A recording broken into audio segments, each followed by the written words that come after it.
the controlled left brain to his exuberant right, a neatly nestled fit.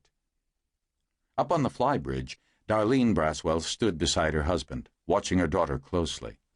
A tall, black-haired woman with shadowy Italian eyes. A violinist with the Miami Symphony, till she had met and married A.J. Braswell. Now a vigilant mom. Too vigilant. She and Morgan hadn't spoken for days. A bitter standoff. Last week, coming into Morgan's room, staring at her for a full minute in prickly silence. Morgan knew what it was about, but didn't think her mother had the nerve. She held Morgan's eyes and finally spoke, voice neutral, asking if anything was going on she should know about. Going on? Morgan playing dumb. You know what I mean, Morgan. Is something happening between you and Andy? Morgan said nothing, glaring into her mother's dark eyes. Okay, her mother said.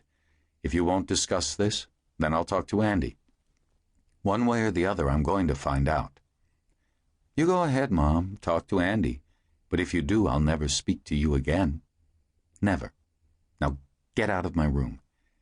Morgan pointed at her door, kept pointing till her mother turned and walked to the door, and stood there a moment waiting for Morgan to open up. But she didn't. She wasn't about to. Her mother wouldn't understand. Never. Not in a million years. From up on the flybridge, her father yelled at her to pay attention. A little more before you hit him. Ease off on your drag. This is a big girl. She picked her moment, then yanked back on the rod, sunk the hook, and in the next instant the fish showed itself. 40 yards behind them, its long bill broke through, then its silver head, holding there for several seconds, its wild eye staring back at Morgan as if taking her measure. The fish shook its head furiously and flopped on its side and was gone. Sounding, diving down and down and down, the reel shrieking, the rod jumping in her hands as if she had hooked a stallion at full gallop. On the bridge, A.J. was silenced by the sight.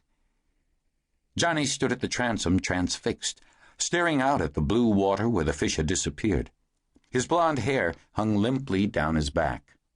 A pudgy baby, a pudgy kid, and now a pudgy teenager, smiling at the wrong times, always fidgeting, gnawing his fingernails to the quick.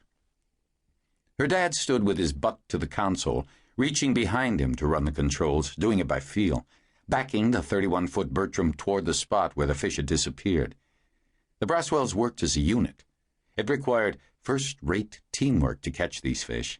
No one could do it alone, not the big ones. Someone to handle the boat, keep it positioned, an angler strapped into the fighting chair, a wire man to grab the leader when the fish was finally brought close to the boat, then a gaffer who nailed the fish in its bony jaw and helped haul it through the transom door. The 5 of them circulating the jobs. You okay, Morgan? You want some water? Andy asked. She was pumping the rod, then cranking on the downstroke. For every yard of line she won back, the fish was taking out 2. The reel was more than half empty, and Morgan had begun to sweat, her fingers throbbing already, back muscles aching. In only 20 minutes, the fish was making her pant. Water. Yes, Morgan said. He held the water bottle to her lips, tipped it up. With a towel, he mopped her forehead. He gave her shoulders a rub, stayed with it for a while, a good massage, working his fingers in deep. The line went out in screaming bursts, and with grim focus, she reeled it back in, inch by grueling inch. The fish stayed deep, 200 yards of line, perhaps. A.J. cheering her on, giving her small instructions, though Morgan knew the drill as well as he did. She could hear it in his voice, a trace of envy. It should be him in the chair. It was his passion more than hers. He went to the tournaments, Mexico, Bahamas, Virgin Islands. He hung out with marlin men, went fishing on the bigger boats of his rich friends, boats with full-time crews. $2 million, $3 million purchase price, a few $100,000 a year to maintain and staff them. He lusted for one of those boats, a 60-footer with 4,000 horsepower rumbling below decks. At the rate MicroDyne was growing, it wouldn't be long before he could afford one. Her dad should be the one in the chair hauling this fish to the surface, but that wasn't how it worked. The Braswells rotated the angling.